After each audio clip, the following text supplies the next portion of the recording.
Every once in a while, a biblical writer, in fact any of us, will say something that if you look just at the words makes no sense at all. And the question that a translator has to answer is, are we going to help the reader in those situations?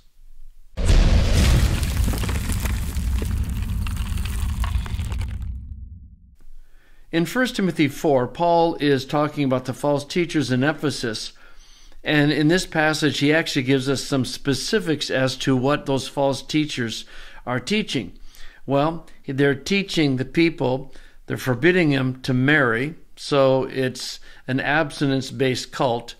And also, they're telling them to abstain from foods. Okay, the plural of broma, right?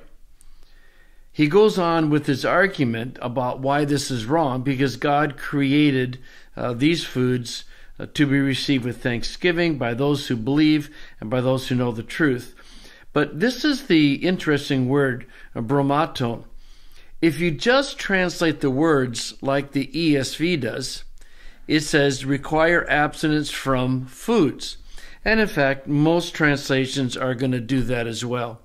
The NRSV, abstinence from foods. CSB, abstinence from foods. Net Bible, abstinence from foods. So that's not an unusual translation. What's the problem with that translation? Well, it doesn't make any sense. The false teachers weren't telling them to not eat anything, because then they would starve to death and die, right?